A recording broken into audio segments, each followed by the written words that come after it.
We're going to call the meeting to order. Roll call, please. Lou? Here. Gaines? Here. Adams? Here. Durutani? Here. Hall? Here. Mendoza? Here. Silva? Here. Swanson? Torlakson? Yamada? Here. Nielsen? Here. We have a quorum. Welcome, Senator Maldonado, to your confirmation hearing before the Assembly Rules Committee. I'm going to explain to you and the audience a little bit about the process. We'll have you make a presentation, and then we'll have witnesses testify first in support.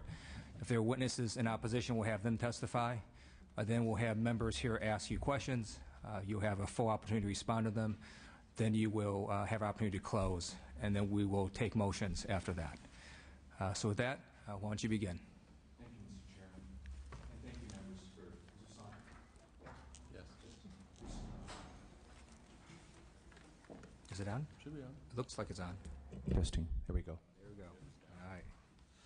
Thank you, Mr. Chairman, and thank you, members of the Rules Committee. For the record, I'm Abel Maldonado, and I'm the governor's nominee to fill the vacancy in the office of Lieutenant Governor. Last week, I presented myself before my house in the California State Senate, and now it is an honor for me to be here with you in the Assembly.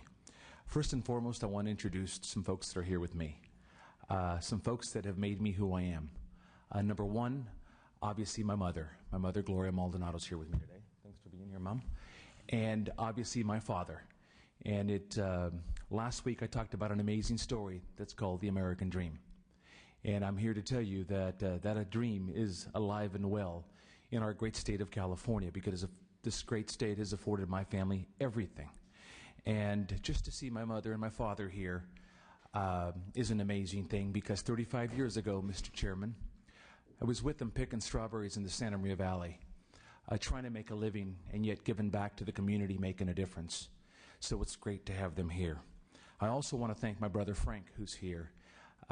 He didn't come here last week, and he decided to come up here this week, and I'm just grateful to have you, Frank.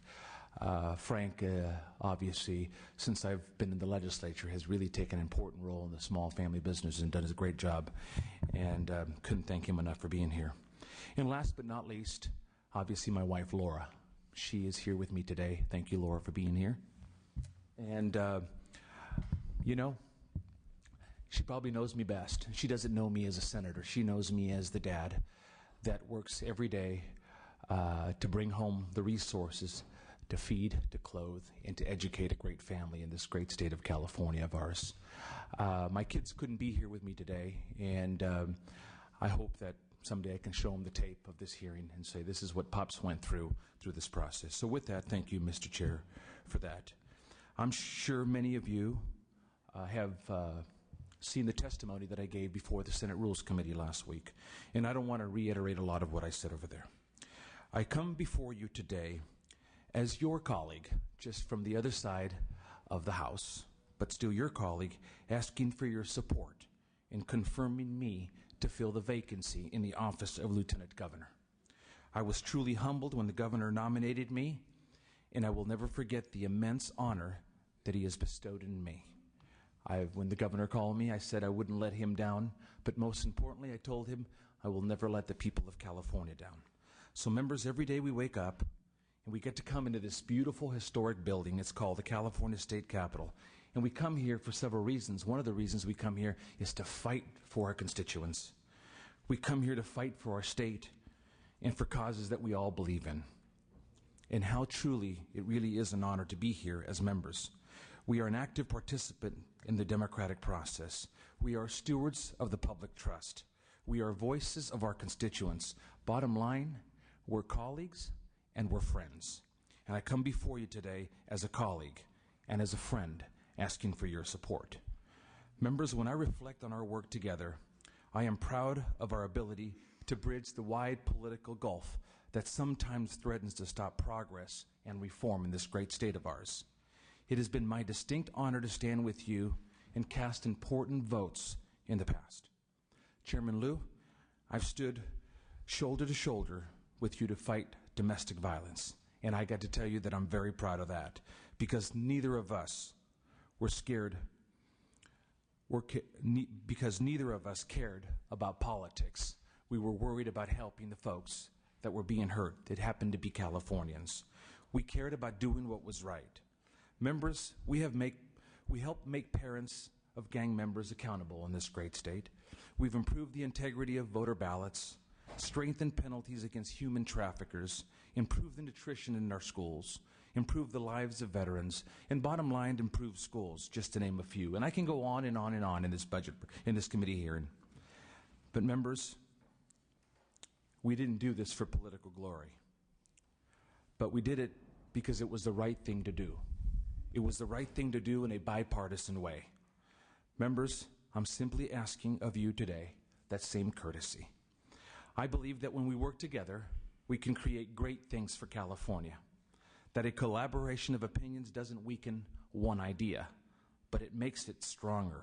And when we do that, and when we discuss with one another, when we ask questions of one another, and when we debate one another, that's when I believe California is at its best. So, Mr. Chairman and members, thank you for this opportunity. I made it brief so we can get to the questions, and I hope that at the end of the day that we'll have better idea of my goals and my qualifications to fit and to serve as your Lieutenant Governor in the future. So I'll open it up for questions or any statements that you may have, Mr. Chairman. Thank you for that presentation. Why don't we first have witnesses testify first in support, and do we have any witnesses here that would like to testify in support of the confirmation? If you do, just come up to sit next to him and we'll listen to what you have to say. I can't. Big binder on the chair. And if you could start with your name and organization, please.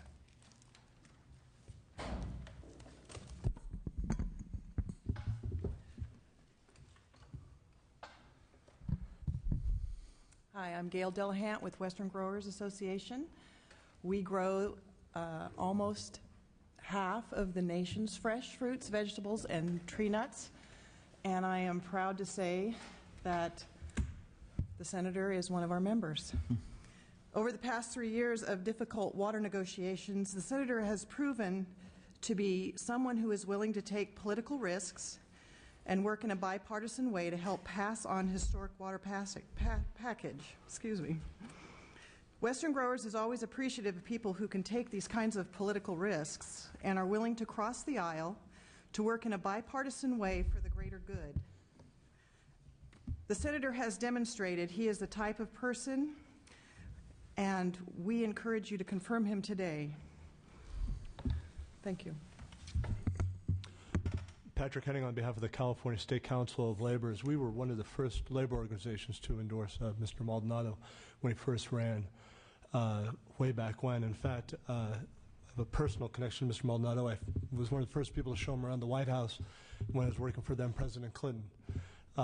And you can see in him then, as you can see in him, in the way that he has behaved and acted throughout his political career, somebody who cares very much about his duty to not only the people of the state of California, but to the institution of the legislature. He is somebody that we have relied upon to support us in infrastructure. He's somebody that we've relied upon to support workers when it came down to raising the minimum wage. He's had to make some tough decisions, some decisions that we haven't appreciated as much as others, but somebody who we know will make a great lieutenant governor. Thank you. Mr. Chairman and committee, thank you for allowing me to be here today. My name is Ron Cottingham. I am president of the Peace Officers Research Association of California. I am here on behalf of our over 62,000 members throughout the state of California from over 890 public safety associations. We are the largest statewide public safety association in the nation. We are here to support Senator Maldonado in his confirmation for Lieutenant Governor. For a variety of reasons, some of which I will state is, one, we do not believe this executive office should stay vacant until there is an election, that somebody will be sworn in January of 2011, and also because Senator Maldonado, as Assembly Member Maldonado, when he first came up here, PORAC has had a good, strong working relationship with him. He has, as he indicated, that he has stood shoulder to shoulder with the chairman. in legislation, he has done the same with us. And he's had to take some very tough stances as a Republican to support binding arbitration, to support some of the other issues that we consider our bread and butter issues. It's easy to find people that are always there to stand up to enhance laws, to make laws stronger and tougher, sentences tougher, but it's hard to find people that will cross that line and bridge the gap to bring sense and sensibility to what needs to be in government. And Senator Maldonado is one of those persons that has done that. The other reason that we look at the importance of his confirmation is, as you know, the Lieutenant Governor is a member of the University of California Board of Regents. The Board of Regents, each university has a police department that services that campus, which is a community, which is a city. And we happen to represent in PORAC each of those campuses in the University of California. And sometimes the regents do not really realize that they have a police department working for them, and sometimes they are not treated appropriately in the need as they seek equipment and different things like that. They kind of get the short shrift sometime. I think Senator Maldonado, and what he has shown in his support for law enforcement, public safety, both police and fire, will bring that to the University of California with the background and the knowledge that he has. And for those reasons, we urge your confirmation of Mr. Maldonado for Lieutenant Governor of the state of California. Thank you. Thank you, Ron. Tim Kremens, Operating Engineers. We urge full support. We've got a long history with Mr. Maldonado, sometimes good, sometimes bad, but generally an open door policy with us to let us discuss issues, and I think certainly in these dire times, it's certainly what we need is someone who has an open door policy with us and for all the working women in the state, but we are in full support of Mr. Maldonado. Thank you. Mr. Chairman and members, Malachi Sekou Amen, California State NAACP, on behalf of our 52 branches and 30 youth and college division units around the state. We're happy to be here today to support Senator Maldonado's confirmation to Lieutenant Governor. And we're doing this because we believe that he has been courageous in taking risks and thinking outside of the box. And even though he may not have voted every time the way that we would like him to vote, he certainly has been there for communities of color, and we think that his leadership is the kind that is needed in the state. He hasn't always done what he's done for a political party or ideology, but he's done it because of the people, and we need to be about the people, and so we're here to support his confirmation. Thank you. Any other witnesses who would like to speak in support of Senator Maldonado? Thank you, Mr. Chairman and members of the committee. Frank Molina on behalf of the San Ynez Band of Chumash Indians, long supporter of Senator Maldonado. Long history there. We believe he'll make a great lieutenant governor, and we're here to testify in support of his nomination. Thank you. Thank you very much. Any other witnesses in support? Seeing none, any witnesses in opposition to the nomination?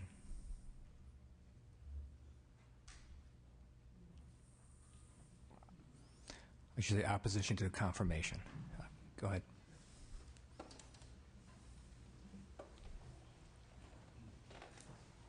Alexandra Gallardo-Rooker with Communication Workers of America and Vice Chair of the California Democratic Party.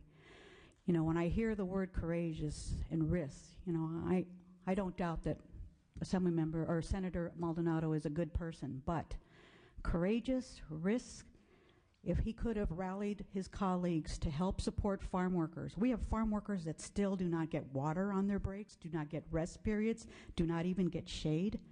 I'm lucky as a Communication Workers of America that I represent people that work in air-conditioned buildings. But he has voted against our issues too. And as a woman, he's voted against those. I don't have to tell all of you in this room how many pieces of legislation he has voted against us. To be courageous and to take risks is to go to his colleagues and ask for the very poorest people of this state that don't, still to this day, are still the way that we had them 20 years ago without water or shade in the farms that they work at. Not surprising that the Growers Association is here in support of him. So I urge you to vote no. And we don't have any money in the budget. We're saying no to the poorest people in the state, but we're gonna put someone in there so that they can bring staff and spend money on this budget. Let the people that are going to decide on the vote very soon in a June primary, and then ultimately in November.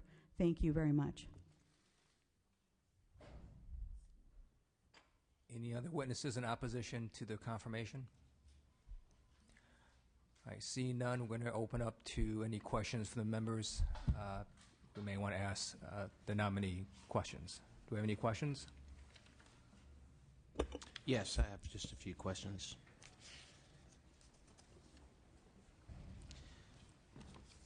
We will certainly have a vigorous debate this year about closing the approximately $20 billion budget gap. Whether we should do it with all cuts or with a balance of cuts and new revenues is the question. Where do you stand on that question? Assemblymember, there's no secret that we are in a state of crisis when it comes to the economy.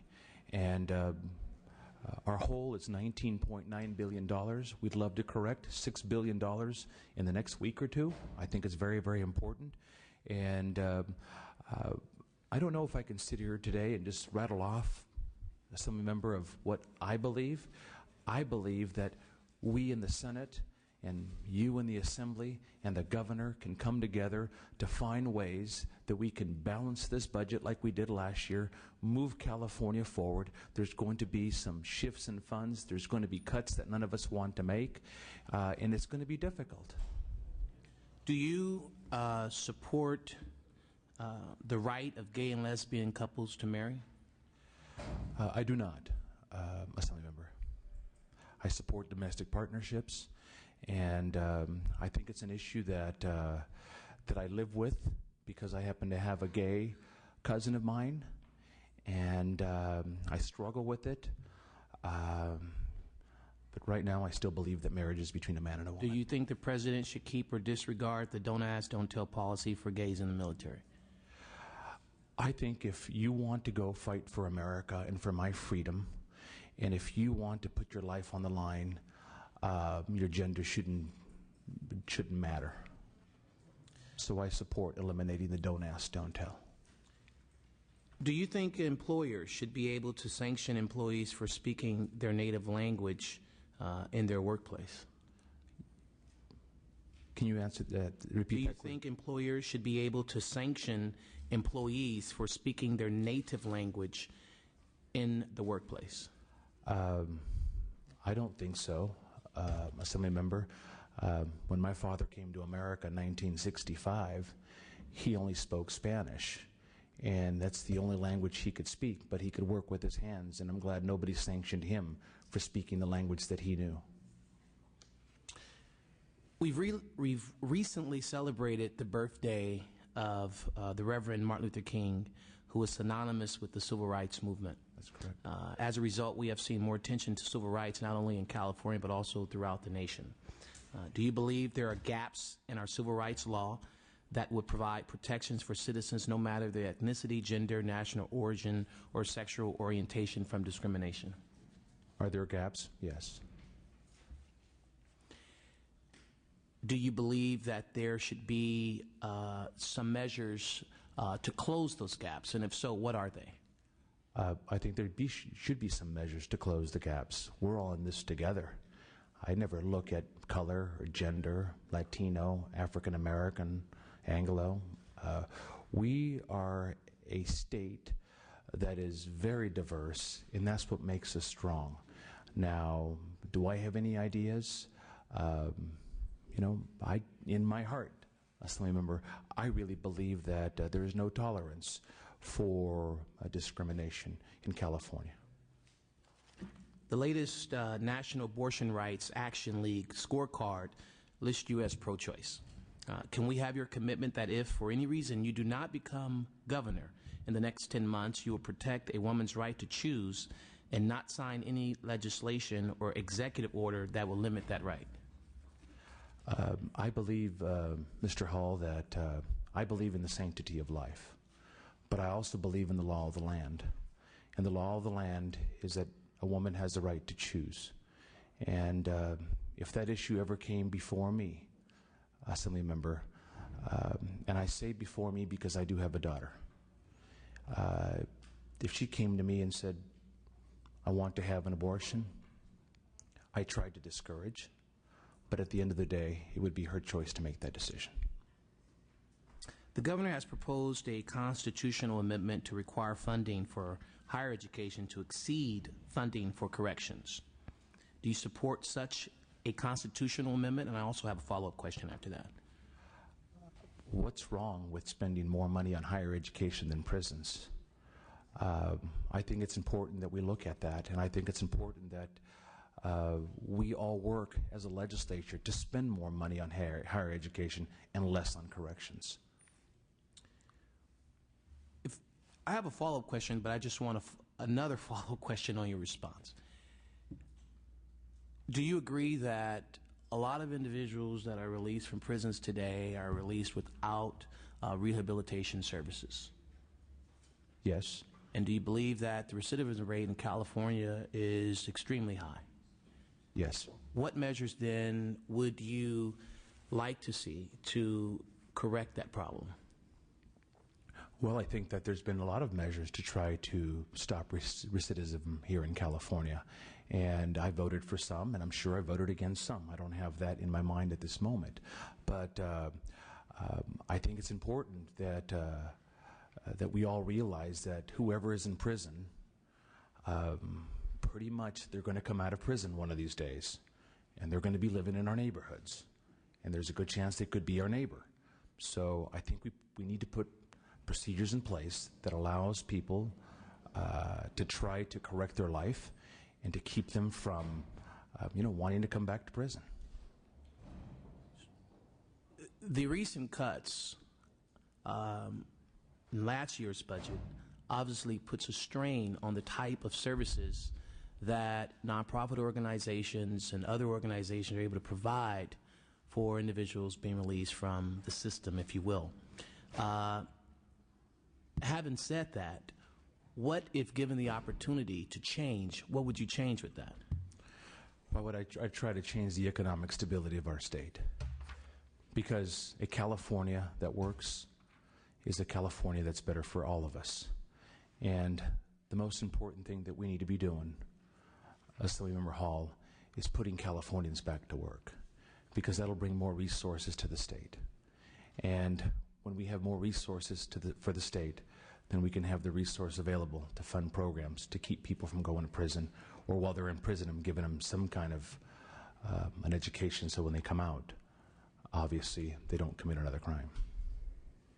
The governor has proposed to undo Proposition 98, the Proposition 98 deal we all voted for 6 months ago. He proposed to revise the 208-209 Prop 98 guarantee downward by $2.3 billion and to delay repayment of the $11.2 billion maintenance factor owed to schools. This would result in billions of dollars in additional cuts to public schools and community colleges. Do you agree with the governor's proposal to walk away from last year's deal? Well, the governor's is just a proposal. And the governor every year comes to our house, to your house in the Assembly, and gives the state of the state, and does just that. He proposes a snapshot of where he thinks he wants to take the state. Now it's our job as members of the Senate and members of the Assembly to come together and find ways to get a budget passed. Do I want to cut education? No. Did I come to Sacramento to cut education? No. Have I ever cut education? Up until last year, I never had. But we got into a crisis where there was not many choices left but to make some drastic cuts, to raise some revenues, and to make some shifts in the budget to move California from going bankrupt. The follow-up question to that is that the governor has proposed a constitution amendment to require funding for higher education to exceed fundings for correction as well. Do you support such a constitutional amendment? I must tell you that I'm leaning towards supporting that constitutional amendment. I don't know at this moment completely, Assembly Member, but I think this notion to fund higher education above corrections is a noble quest that we should all be on, because an educated population is what's going to keep California going. I will have one more question, and then I'll allow other members to speak. Both inside the Capitol and around the state, Californians are debating major reforms of state and local government structures. I'd like to hear your views on a few of those. One, reducing the vote required to pass the state budget from a 2/3 to a majority, and then increasing the vote required to impose new fees from a majority to 2/3. What are your opinions on those two? Well, I believe that we should keep the 2/3 vote in place for budgets. What's wrong with bringing us together to try to balance the budget of California? What's wrong with both houses, both parties working together to put the best product that they can before the people of California? Increasing the vote required to impose new fees from a majority to 2/3? You know, I support the 2/3 vote. Now, you know, I haven't looked at increasing the 2/3 currently today. When I was on the city council, and school boards usually take 2/3 to pass school bond measures, and they're bringing them down to 55 in other areas. I happen to support the 2/3, and I think it should take 2/3. Very well, thank you, Mr. Chair. Thank you. I think Mr. Furutani had raised his hand next, so we'll call Ms. Furutani to ask questions. Thank you, Mr. Chair, and thank you, Senator Maldonado, for presenting yourself in front of the Rules Committee. It's got to be a tough process to have to come before your peers. I appreciate also the information about all of your votes in the past, and it gives us a good idea relative to issues I'm more concerned about if you become the Lieutenant Governor as an appointee or as an elected official. Several responsibilities come with it, including sitting as a regent for the University of California. You had mentioned that you had not cut education until this last year. And I think you'll find pretty much all of us agree with you that we didn't come here to eviscerate the higher education program for the state of California. The cuts that did take place have been devastating, as you well know.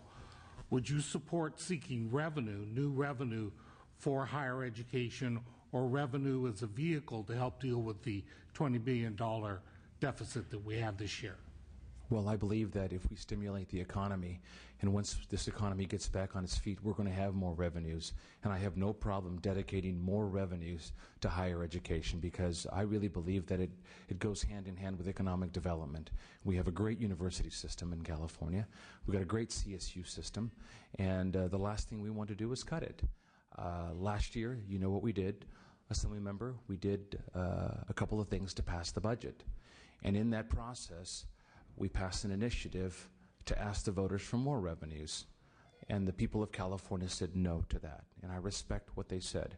So now it's time to balance the budget with what we have and try to stimulate this economy to get it back on its feet, to have the revenues. I've been here when times get good. And when times get good, we come back with a vengeance.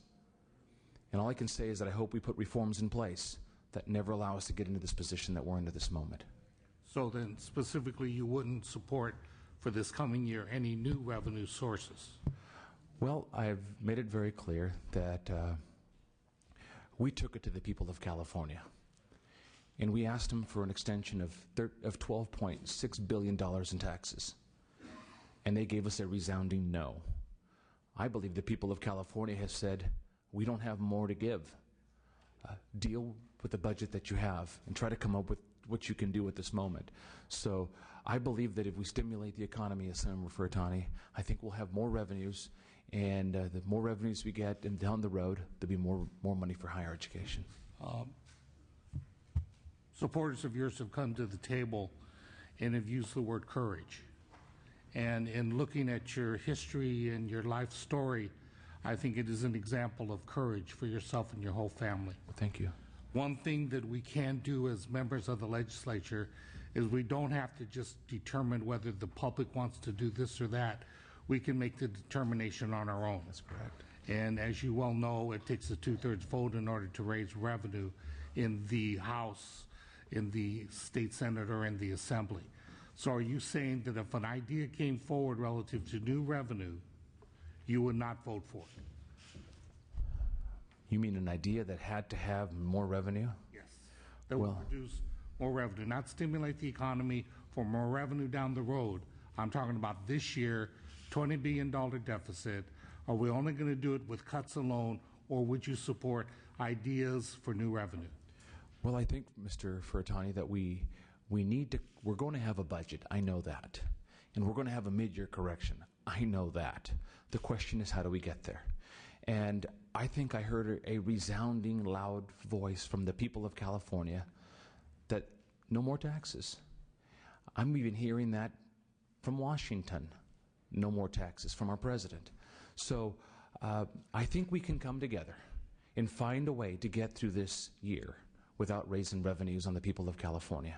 And I say that with... You're saying just emphatically then, you as a senator that has one of the votes in the legislature would not vote for new revenue. That's a simple question. It's not a question of what the polls say, what they voted on in the last initiative, what you, Senator Abel Maldonado, would do relative to new revenue. This year, $20 billion deficit. How are we going to close it? Would you vote yes on new revenue? Probably not.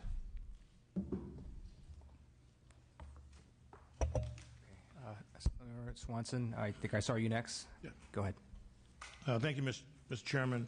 And let me just say, for the record, I think that personally my relationship with you, Senator, has been cordial and respectful, during my first term here, and I've appreciated that. And we are from different parties, and we have had significant policy disagreements, and I wanted to talk about that question. And parenthetically, let me ask you, your confirmation, is it fair for us to make our decision about your confirmation based on your voting record and how you have chosen to serve? Is that a legitimate consideration of each of us that has to consider your nomination? Well, I think if I was sitting there and you were sitting here as a member, I would look at the process. The process is the process of the Constitution. Once there's a vacancy in an office, the governor has, under the Constitution of California, must nominate someone. And in 90 days, the legislature must confirm or not confirm someone. And there's even a fail-safe mode in the Constitution that says if the person isn't confirmed or not confirmed, the person automatically takes the office in 90 days. Should my voting record be, yeah, absolutely. But I think the biggest qualification is that if I'm fit to serve. I must tell you, Assemblymember Swanson, and to everybody on this board here, that if Governor Schwarzenegger would have nominated any one of you, I would be voting yes, because I think you're all qualified to be Lieutenant Governor. Now, on process, you do admit that the governor had a choice in this matter. I mean, am I correct? And are you were also a candidate for lieutenant governor? Is that correct? That's correct. But okay, so obviously, if the governor, I'm not here as a candidate, Assembly member. I understand, but the governor, in his choice, he could have nominated someone that wasn't a candidate or someone that was committed to not running for it, and then he would have, by doing that, not injected the politics of the lieutenant governor's race into the race. I mean, that's an obvious observation. So the process is what it is, but the governor had choices when he chose you, and there are realities to that, because you come as a nominee who also is a candidate for the office. I don't think politics should be involved, and I don't think politics is why the governor nominated me.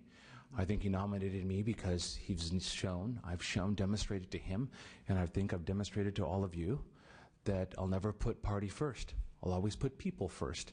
And I think bipartisanship is something that I've always worked toward. I've always showed that I'm prepared to govern. Governing is hard. I think one of the reasons that we are somewhat disliked around the state is because of politics, and my confirmation is not political. We just had a person go through this body not long ago. His name was Jerome Horton, and I must tell you that we didn't look at it as political. Jerome was qualified to serve as the Board of Equalization, and we approved him in a unanimous vote. Okay, let's talk about process for a minute and whether or not politics has a role in it. It's important to me and a number of my colleagues and the importance of this institution, the Senate and Assembly, and the process. We have a budget committee. Budget committee, during the course of several months, holds hearings with its subcommittees. people from around the state come and they testify and they make input into the budget. That budget then finds its way into a budget recommendation, and then we find ourselves confronted with negotiations between the Senate and the Assembly and the Big Five process. And so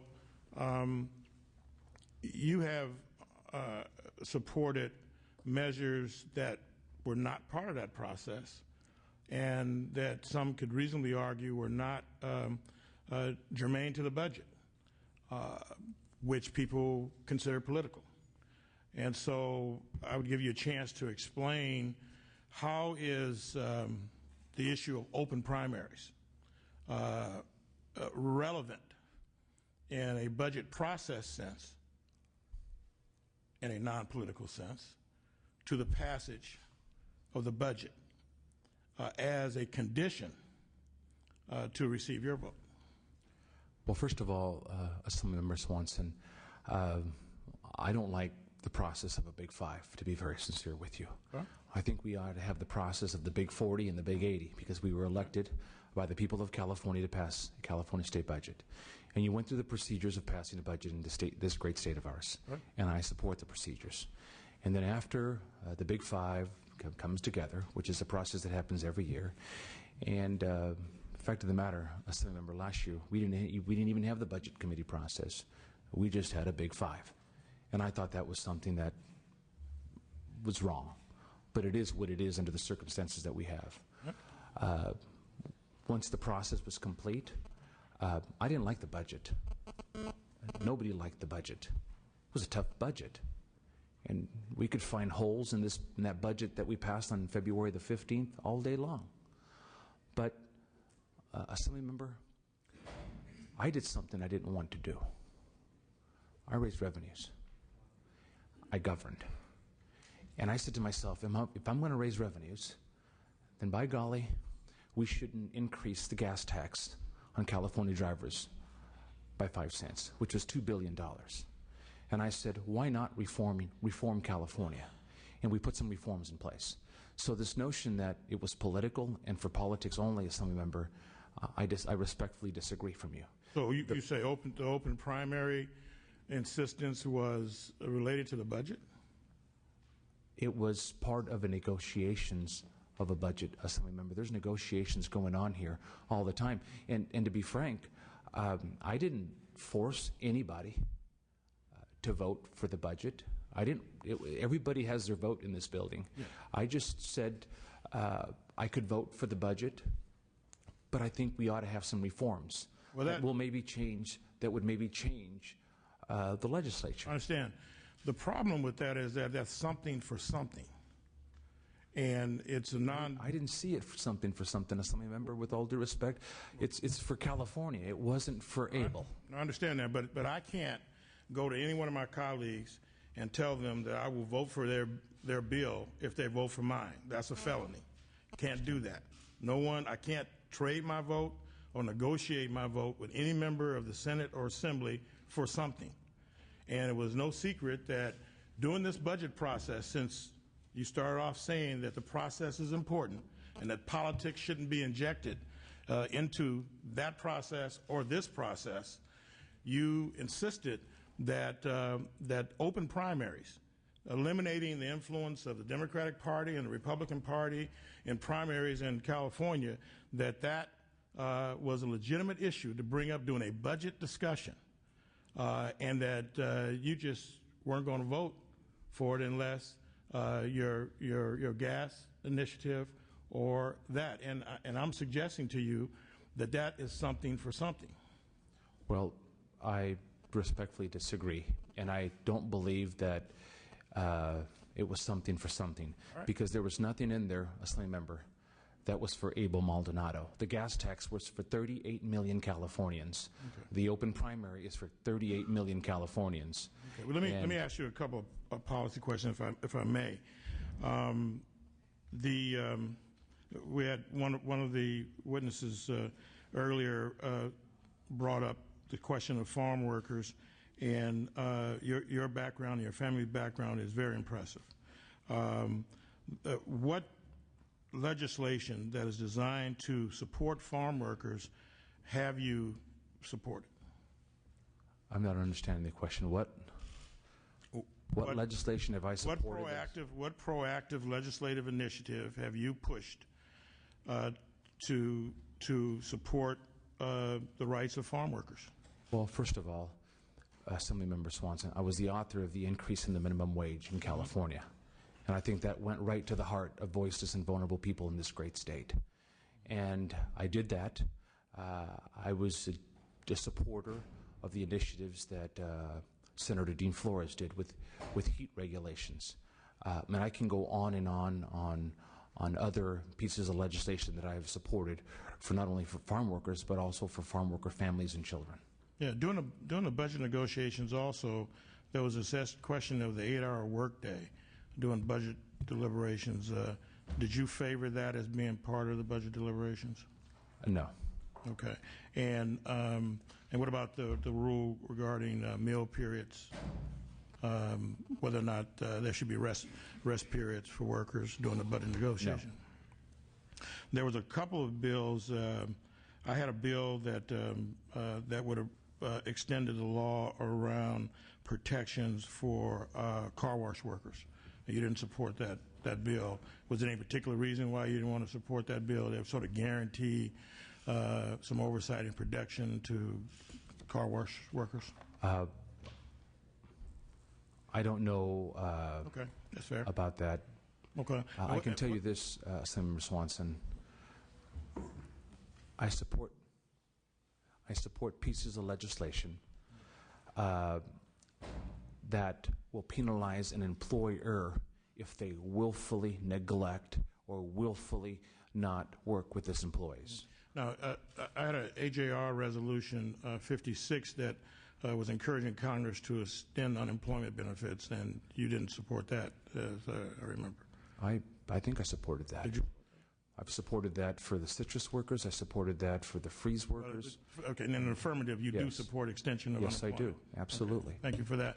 And lastly, let me just say that we had a hearing today, and the governor is proposing severe cuts in CalWorks and child care for the child care providers in the state of California.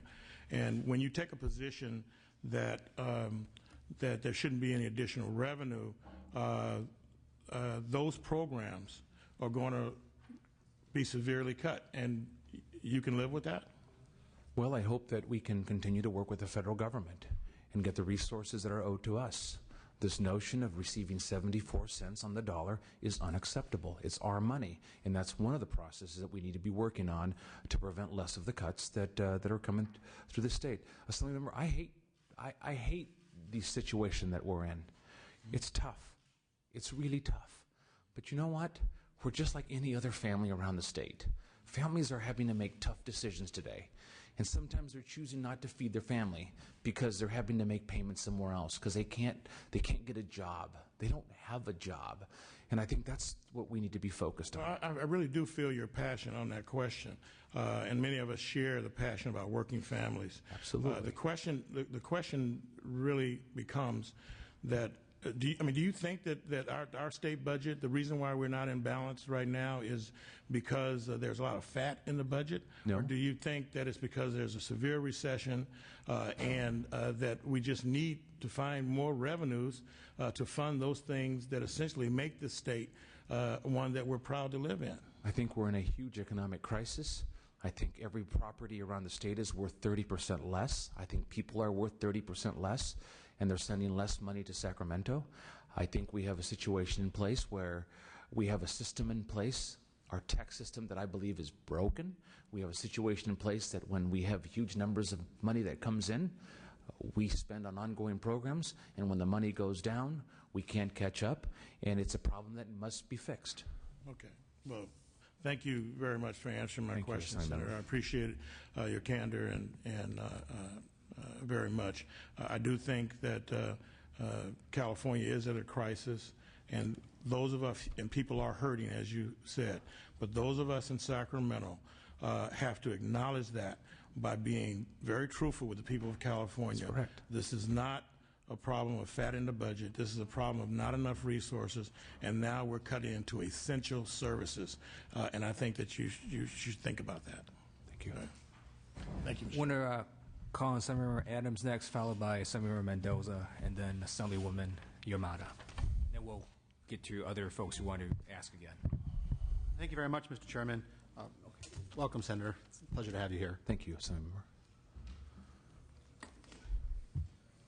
Sort of keying off some of the comments of some of my other colleagues, it was interesting to note the question of the governor's process by which he might choose a nominee, and the question arose about, is there a political element to this? And my colleague was kind enough to point out that there are certain political realities in place. You acknowledge there are political realities, don't you? Well, there's always politics. Sure. There's nothing wrong with that. We're in a political business. We're politicians, right? I mean, we're going to be political. So, I mean, you would acknowledge that politics is always going to be some part of the work we're doing, right?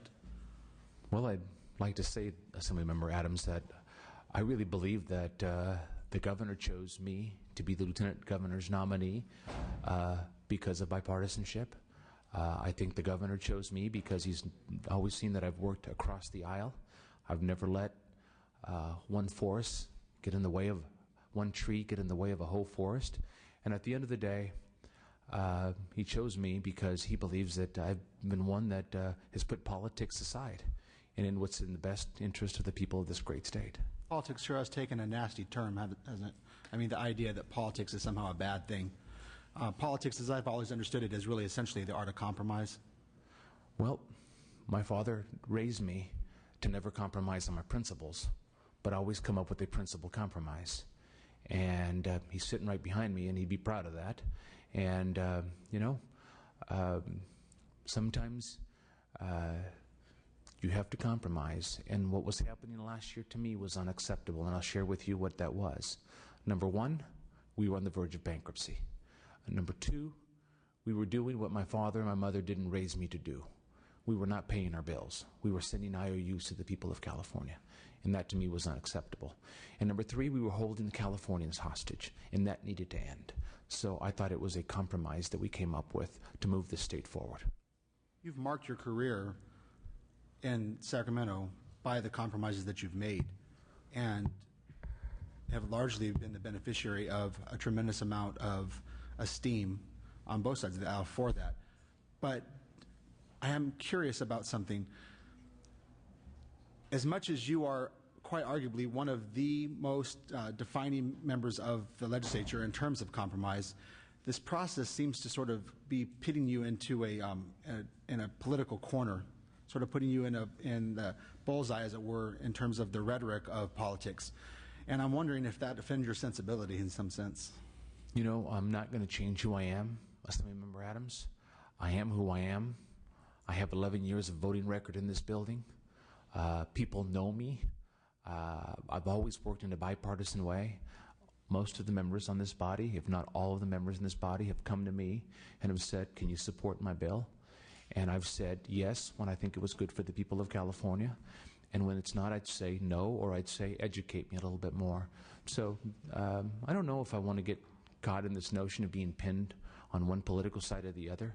At the end of the day, I'm here to tell you that I'm going to give it my darnest to be a good lieutenant governor for the people of California. And I believe that, too. As somebody who's had to make hard decisions in a much shorter tenure than you, I've not had to make nearly as many hard decisions as you have, but I think I have a glimpse of sort of the pain that goes along with making those kind of difficult decisions. Yes, you have. And I can truly appreciate how difficult it must be to have to be pegged into a corner in a committee hearing, even a confirmation hearing, as though you're a hyper-partisan, and your record just doesn't seem to reflect that. Well, I said earlier on that my record's my record, and I stand by my record.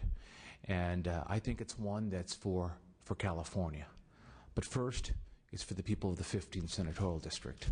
When I came here up to this city, I said to myself, do I want to be a representative or do I want to be a legislator?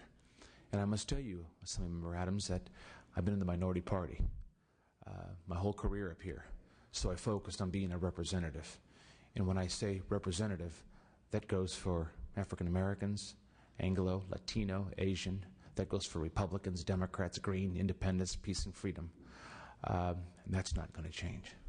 It's interesting to me, too, that you have marked your career here as somebody who's willing to put party aside long enough to look at the issues. And I know it seems convenient to pigeonhole you into a particular decision about how you may vote in the future, but what I find astonishing is that you have demonstrated time and again your willingness to not be as concerned with the ideological consideration as with the political or the actual reality of an environment, and be willing to look at all sides of the issue when faced with them. I would assume that you're going to maintain that same decorum and that same level of political acumen in the position of Lieutenant Governor should that happen. Is that correct? That is correct. I will take every issue on a case-by-case basis.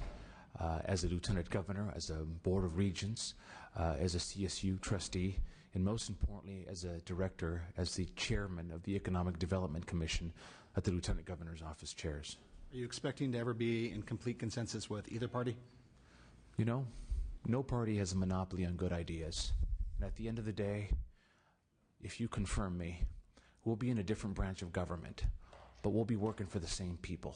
Our boss is the people of California, not the Republican Party and not the Democrat Party. And one final note, if I may, and I appreciate your indulgence, Senator. The question of your confirmation, it's hard not to make comparisons between, the recent confirmation of Mr. Horton and yours. Candidly, we didn't spend the time reviewing his voting record in a public vetting, that is, nor did we spend our time questioning his political credentials or his democratic bona fides. It was a much different process, and I just wanted to let you know that, notwithstanding the fact that it's a different process, I think the members of the Rules Committee are very appreciative of your indulgence as we try to do what we think is right for California as a whole, and thank you for your incredible service to our state. Thank you, Senator Adams. Next, we have Senator Mendoza. Thank you, Mr. Chair. Senator, thank you for being here, and I wanted just to follow up on some of the questions that were asked earlier. You said, just to be clear, did you say you didn't support gay marriage, but you supported domestic partners? You said domestic partnerships? Correct. That's correct. Now, in 2005, Sheila Kuehl had SB 973, which amended the CalPERS and STRS to allow retirees to select domestic partners as beneficiaries, and you voted no. Well, I think that's just one bill of many. I mean, I know that I can go through the voting record on that. I don't know if that's one. That was domestic partners. I'm just, if it was, is that recent? Maybe this in 2005, it was different than today. What bill is that? SB 973 by Kuehl amends CalPERS and STRS to allow retirees to select domestic partners as beneficiaries, and you voted no on that. I believe I did, and that wasn't the bill that created domestic partners. Obviously, it was with. Right. No, that's obviously this is the to include domestic partners as part of their benefit. I don't have my analysis in front of me on that bill and could explain to you why I voted no, but I'm sure there is a reason. Okay, if you could maybe follow up with us on that, that would be. But I want to make one thing clear: I'm not opposed to domestic partnership. Yeah, that's good. Your voting record says otherwise. Okay. Maybe you have an explanation later for it on that bill, or anything. Yeah, I haven't checked the other ones yet, but yeah, maybe if you see anything else domestic partner that you voted against, maybe that might be helpful too. You also voted against AJR 51 that supported immigration reform. Do you not support immigration reform? I absolutely do support immigration reform. Okay, in which way do you support immigration reform? What kind of immigration reform are we supportive of? I'd love to have a temporary worker permit that allows people to come here to work on a temporary basis, like the man that's sitting behind me, who crossed the border in 1964, 65, as a guest worker, who came here looking for an opportunity, not for a free ride. How about the people who are already here working in the fields and working with the underground economy? All those folks are just out working right now, and they're working in the shadows as they speak. Do you support any kind of immigration? Let me tell you what I support. Let me tell you what I support. And I wish we would have had immigration reform in Washington this past year, because it was promised, but it didn't happen. But let me tell you what I support. I think that people that want to come here on a temporary basis to work in California or in our country, we should have a process in place that allows people to come here on a temporary basis. And after 4 or 5 or 6 years of being here on a temporary basis, if you haven't been driving under the influence of alcohol, if you don't have a domestic violence, and you've been a good temporary worker, then you ought to get in line to get a green card, just like the man sitting behind me did. And for the people that are here today, I think we ought to have a process in place that there is a fine. There has to be a fine. And once we calculate what that fine will be, we shouldn't separate families, but there ought to be a process in place where they can get in line to become temporary workers. So you're saying that whatever the fine you envision, a $10,000 fine, a $500 fine, I mean, these are people who probably don't make that much money in the first place, but I'm trying to figure out what your fine would be. I think that if you break the law, you ought to pay a fine. Okay, got it. So, but, you know. I think you would agree with that. No, I would agree with that. I mean, we would all, to a certain extent, agree with that. I'm just trying to figure out, when you're talking about reform, and not that we're going to solve this, but you never know if the issue might come up on a federal level that you might have to take a position on. I want to make sure that you are the right person in this position to represent the state. So, well, I can guarantee you, as somebody member, that as a lieutenant governor, I won't be able to do anything on immigration. I can promise you this, that I'm going to campaign throughout the state with my microphone telling the people of California that we need immigration reform. But I can't do it as lieutenant governor. Well, and neither can the governor, and neither can us. I totally understand. With the AJR, we couldn't do anything with it. That's why we're sending it to the federal government to say we support reform. We support the people who are working out there right now that need to be processed and be acknowledged that they exist, to be acknowledged as human beings and workers of the state. That, you know, and I agree. I think they should not have any kind of criminal record. They're taxpayers. They're following the rules. I think we're in agreement. I just want to make sure that we're, because you voted against immigration reform, so I'm trying to figure out what reform are you talking about. But let's move on. I don't think members asking questions, so I just want. I don't think a joint resolution, Assembly member, is immigration reform. Oh, no, of course not. But it's telling the federal government to say, look, this is an issue. Let's work on it, just like you wish it would have happened last year. I wish it would have happened a long time ago. But it's something that the president might consider. Right. So AJR might come up again. Right. The issue might come up, and if you happen to be the lieutenant governor, they might ask you your opinion. What do you think? You want to send a letter of support or opposition? Sure. That concerns me, so that's why I'm asking that question. Okay. When I read that AJR, and I don't have it with me, right. I'll tell you why I voted no. There's a reason for that. I just don't have it with me now. I appreciate that. That's okay. Now, you have said already that you will run no matter what. If it is whether we select you to be we confirm you as the nominee for the lieutenant governor or not, you will still run for this office. Is that correct? That's correct. In June. That's correct, right? Now, so why not wait? Why not wait till the people decide if you should be in that office or not? Because it is under the Constitution, under the law, right, and the Constitution of California. The Constitution says that when there's a vacancy in that position, yes, that the governor must nominate someone to fill the vacancy. Okay. So if this body chooses, and the Constitution says that after 90 days, if the legislature has not acted, then that person that was nominated automatically becomes lieutenant governor. That is correct. Now, what I'm saying is the people will vote in June who their nominee will be. Yes. Okay, why not wait for you to be elected in June instead of going through this process right here and really, I don't know, putting you in there when the people are going to vote in June? Why do it? Why do it twice? I mean, the same question could be asked, Assembly member, that it's 11 months that we're talking about. But for Jerome Horton, it was 13 months, and you were okay with that. Well, I with Jerome Horton, you voted for that confirmation. Yes, but there were not that many people concerned about the nomination. I didn't hear any opposition from anybody really, so I don't know.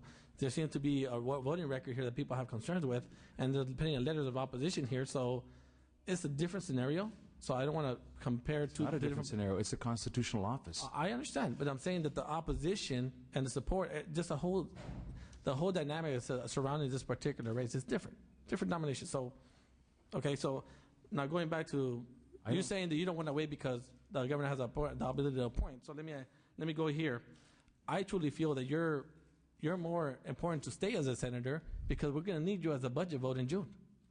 Well, I'm flattered that you would want right. So since you're bipartisan and we count on your leadership, hopefully in June the voters will support you to be the nominee. At the same time, you get to stay here and get to vote on this great budget that we're all going to vote on. Assemblymember Mendoza, if Governor Schwarzenegger or previous Governor Gray Davis would have nominated you to a constitutional office, I wouldn't be telling you that I want you as an assembly member. I would be telling you that you were fit to serve in the office, and I would be voting for you. I would never say you're not worthy of this office. I would never say you shouldn't run for it. You're not capable. I question some of your record, but it's up to the people to decide, really. I think you have, you shouldn't be in no rush. And they will have that decision. I hope they do. I'm just People saying will that have a if this choice. body just doesn't happen to appoint you or confirm you, you're still going to move forward with it. So I still think that you're more valuable to stay as a senator for at least however long you can stay to help us with this budget. So you're saying that you don't respect the Constitution of California? Oh, I'm not saying that. I respect the process because we're doing the process right now. As a matter of fact, whatever recommendation comes here goes to the floor, and then we will continue to abide by the Constitution, and I respect it. And we're going through the process right now. That's why this Constitution, this state in this country is so valuable to me, just like yourself, being the son of immigrants who happen to be from the same home state as your father. So I totally get it, and I appreciate your accomplishments and while we're here, but this is a process. So you're not concerned about my qualifications. You're just you're just concerned that I shouldn't be confirmed. There's just more than qualification in itself. For example, I mean, you did in the last budget negotiations. You before you gave your vote for this budget, I you didn't negotiated. give my vote to anybody, sir. Well, let me finish if I can. My vote is a precious commodity. It's by the people of the 15th district. Yes, you have a precious commodity. I don't give my vote to it. anybody. It's Yes, the sir. people's vote. It's not my vote. I don't get nothing for my budget vote, but I get it. I get it. Now, going back to the question, on the last budget vote of last year, you were able to, some people would call it, get something for your vote. Maybe not. Some people call it extortion. Maybe not. Whatever. It doesn't matter. You were able to get something out of the budget vote. Now, you said, you don't want to be that one tree that stops, that's in front of the forest and stops everybody from moving in, or hold something hostage. Well, technically, that's what was happening when it came to the budget negotiations. But I'm going to put a scenario, in front of you. Say you don't get confirmed, and budget negotiations come back. What do you plan to ask for this time? Well, if I don't get confirmed, then I can guarantee you that the governor of California, under his duty of the Constitution, will nominate somebody else, and this body will be back here again in 90 days trying to confirm that person, because that's the duty, that's what's upon us under the Constitution. That was not my question. My question goes back to... And if I don't get confirmed, I can tell you that we're going to be voting on a budget, and I want a budget that doesn't increase revenues on the people of this great state of California, one that brings a balanced approach and passes a budget that stimulates the economy, one that creates more jobs, and one that does its best to not hurt the safety net of the people of California during this difficult year, because I believe better days ahead. I believe that next year things will be better.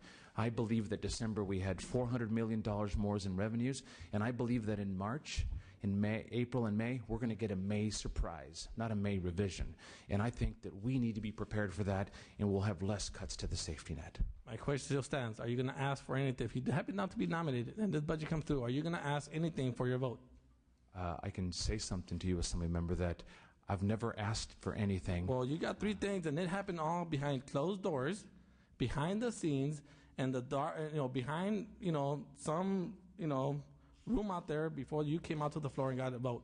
You were out there negotiating something, not in the public, not in the Senate, not in the Assembly, not in public, in a public hearing like we are doing here. It didn't happen that way. So what I'm saying is, what are you going to request for you to get past this vote besides just going out there and voting for it? Before you go there, I want this, I'm going to get this, what else are you going to put on the ballot in a couple of years? What else are you going to ask for? Well, I'm flattered that you think that I have all this influence in the California State Senate and that I can get whatever I want. But that's not how this process works. And it wasn't closed doors, because when you casted your vote, Assembly Member, it was in the public. And when I casted my vote, it was in public. The negotiations were behind closed doors. Are you saying that your speaker negotiates in closed door when nobody's looking? Absolutely not. Speaker Bass always told the people of California what was going on in Big Five negotiations the very next day. She was never hiding anything from the people, and neither was my pro tem, Darrell Steinberg. Right, but the backdoor deal was that you said, if you give me these lists of things, and you went in on, they negotiated, you had to put out the language, everything was going behind closed doors before it hit the floor. So remember, it was not a closed backroom deal. Did you get on the floor and said, if you want my vote for this budget, I want these three things? I did not. You did not, of course not. I did not. Exactly. So it was done behind closed doors. What I'm saying is, what are you going to want this time around? I want... If you happen not to be nominated. Let me tell you what I want. I want a budget that doesn't increase revenues. Okay. I want a budget that fully funds higher education. I want a budget that doesn't hurt the safety net. and I want a budget that's bipartisan for the people of this great state. And that's what the budget's about. But all I want. Are you going to ask for any extras like you asked last year on those extra things that are not really, I mean, are you going to, because a lot of us would like to have extras as well. You know, I would like to get extras. I got some great ideas that I want to put on the ballot. I got some great things that I want to bring back to my district. I got some ideas about reform about the state. Are you going to ask for any other extras on the budget? If you have wants for your district, that's great. I have wants for the people of California, not for my district. I didn't get anything for Abel Maldonado. The people of California will benefit by not paying $2 billion worth of gas taxes. The people of California are going to benefit when we have a legislature that works together in a bipartisan way. I agree. I think and the people of California are going to benefit when we reform this great state. And we don't get into this back and forth of partisanship, because that's why people are so mad at us. I am so much in agreement with you. You know, because I do think, yeah, because, you know, the state of California will benefit so much. The people of this state will benefit so much if we didn't cut education, because we know that public education is the key to everybody's success, yours, mine, and every other immigrant in this state. We know that public education is what helps us move ahead in life, and yet we're cutting it. So I think if we say, let's not cut. Assembly member? So what I'm saying is we all have our ideas and what's important to us, obviously, and what our ideas are about reform, and it might not be the same one, but if you want to get your vote, then your idea of reform somehow is better than all of us here. Because we didn't get those ideas or those choices. We voted for the people of the state, not for what personally might benefit my ideology of what I think California should be. So what I'm saying is, what other ideological ideas that you have that you want to put up for a vote in this coming May's or June's budget to make your vote happen, because you want to get something else of whatever visionary idea you have for Maldonado? It's not from Maldonado. From Maldonado, I should have said. It's not from Maldonado. It's for the people of this great state. We're all here for the people of this great state. But I don't have to push my certain agenda to get my vote. I'm here to vote for the people.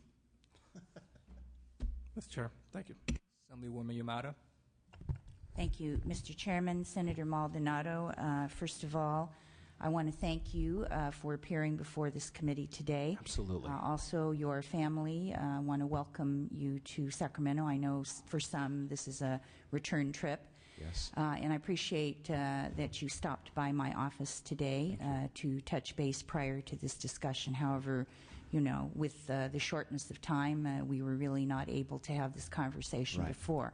I don't think we've actually had much interaction. You know, I'm kind of the newbie around here. I'm only in my, 14th month or so here.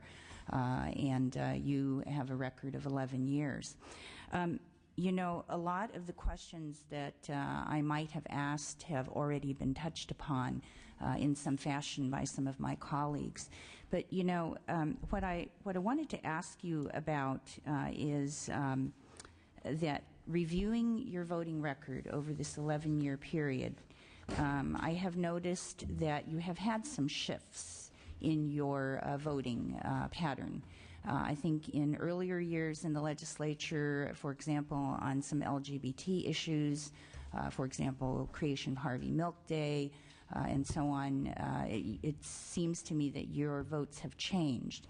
Can you explain to me and to this body what that process entailed? Well, you know, I've always said that I'm always open-minded, that I've always said that I'm always pragmatic, and that I'll always be reasonable.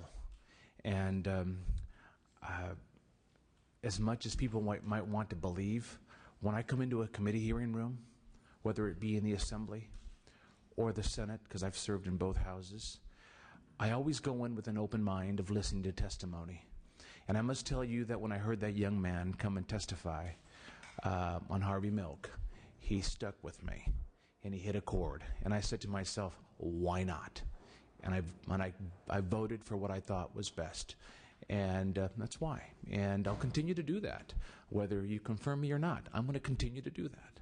So you would say that you would be amenable to being persuaded if you were shown that a particular issue had compelling new information, or even if it's old information that you had determined perhaps you would listen to in a different way, or you listen to coming from a different point of view or individual that presented this information, that you would be willing to change?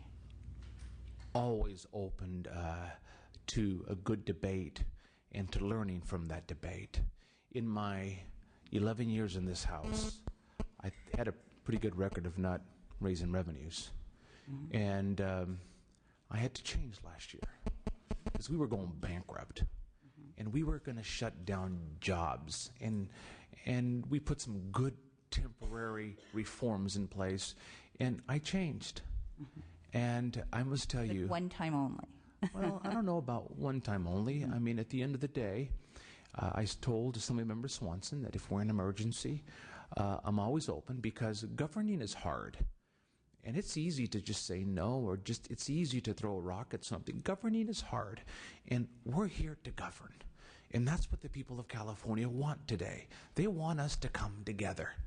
And they don't want this Republican versus Democrats. They want us to do their jobs. People have lost their jobs. People want us to work together. And if through that process I have a different opinion of how I feel about things, I will vote that way. I'm not afraid to change. Well, I think that my record here, even though shorter by many years than yours, just has also had a measure of bipartisanship. Most of the work that I've done thus far, fortunately, I think has moved in that direction. Although I have some very core values that are non-negotiable. Let me ask you this fundamental question. How are we going to continue governing a state as large and complex, diverse, and growing as ours without having an honest discussion about what it takes to actually provide the level of service that Californians expect? It just seems to me fundamentally counterintuitive to try to run a state with less money now and decreasing amounts of funds than we did 5 years ago, 10 years ago, 20 years ago. It just doesn't seem to make sense to me. Could you answer or give me your perspective on that fundamental question? Well, first of all, Assemblywoman, last year we did something that was very, very hard. We fixed a $60 billion problem, probably larger than 30 or 40 states combined. I mean, that was hard. We did it in a bipartisan way. And I did things that I didn't think I was going to do, but I did them. And I must tell you that when we did that, we went one step further, and we said to the people of California, if you want more revenues, we're going to put it on the ballot, and you get to choose, and you get to decide. And then we had a special election, and the people of California said, no more. We can't afford more. So go back to Sacramento and fix your budget. We are tapped out of our money, and rightly so. So in these next 2 or 3 or 4 or 5 months, we have to find a way to move out of this year. We have to tighten our belts. There's going to be sacrifices. There's going to be pain. We have to prioritize. And hopefully when we come back at the end of the year or next year, this economy is on its way. I believe in California, and I believe we've turned the corner. And when I've been here, Assemblywoman, for 11 years, and I came here when times were tough, and they got really, really good, and they got really, really bad, and they got good, and they got bad. And I'm trying to we need to fix that so we can go like this instead of ups and downs. And I think we can get there. Well, actually, I would agree with you that the people of California are very frustrated with the process, and many times we contribute to that. However, on the rejection of the May 19th ballot initiatives, except for the one that applied to us as legislators, I don't think that the message that the taxpayers said no more was actually the message. The message was that Californians had already voted, for example, for Proposition 10, which allocates funds specifically to 0 to 5. They also voted very strongly a few years ago on Prop 63, which allocated funds for mental health services for older adults or for adults. Sure. And I think the message there is that Californians are willing to pay if they know that the money is going to go for a specific purpose. So all of that, urban legend that came back after May 19th that said that everyone just rejected everything and said, go back to Sacramento and work it out. I think there are deeper meanings behind the vote count that occurred on May 19th. But I'll set that aside for a moment. I wanted to drill down just a little bit, and not to use a bad pun, but your position, if you should be confirmed as Lieutenant Governor, as a member of the Lands Commission, would address in coming forward in the future Tranquillian Ridge and PXP. And I did review the hearing and your response that you made in front of Senate rules. But I'd like to ask you again what your position, what prospectively you would consider as your position should you be confirmed. Assemblywoman, I oppose offshore drilling. I've opposed offshore drilling since I've come to this legislature, both in the Assembly and in the Senate. I've reviewed the project of Tranquillian Ridge, and I have concerns with the project, and I have concerns with the process. My biggest issue with offshore oil drilling is this. I represent 1/3 of the California coastline, and it's the most beautiful coastline in the world. Fact of the matter, they stopped making coastline a long time ago. So what I want is to have those platforms come down. I want them down. And the problem with the project is that under the project in itself, those platforms won't come down because they're in federal waters and Tranquillian Ridge is in state waters. All right. Let me move, since you raised water. We certainly had several late-night sessions in both houses this past year. The most recent late-night session, overnight session on the 5-bill water package. And as a Delta legislator, I had my reasons for opposing all 5 bills. I know that you voted in favor of them all. The policy bills are chaptered, so I don't want to quibble with those. Those are chaptered, and we're going to have to address them going forward in as positive a manner as we can. But on the matter of the $11.14 billion water bond that is on the November ballot, in a time in which California is facing, regardless of your optimism about things getting better sooner than later, we are in a position in which the debt service is going to exceed 10% of the general fund. We are now, I think, at about 7%, 6 to 7% of the general fund, if I have my facts correctly. The passage of such a bond in November would put California in even a worse debt service ratio to the general fund. Could you just explain to me why you chose to support the water bond during our last extraordinary session? Because I believe, Assemblywoman Yamada, that water is probably one of the most important issues facing California for many reasons. Number one, I look at it as food safety. Farmers are usually farmers that go out there and cultivate the land to grow produce. And in the Central Valley, the farmers are in soup kitchen lines getting food from the food bank because they have no water to farm. Number one. Number two, the last thing we need in America, a country that has 300 million people, a country that serves 1 billion meals a day, the last thing that we need is to have food come from other parts of the world that don't have the standards and the safety that we have here in this great state of ours. And if we don't have water, there's no other option but to go buy food from other parts of the world. And I think that's a big public safety issue, not only for our kids, but for us. With water, we have choices to grow. And California is going to grow. And I believe that it's very, very important. And my question is how could we not afford to have more water in California? We need to it'll create jobs, it'll create some infrastructure. And in talking about negotiations, I think Los Angeles, at the last minute, received another $1 billion in this water bond package. Nobody's talking about that. But that was a good water bond package, and it was negotiated in public.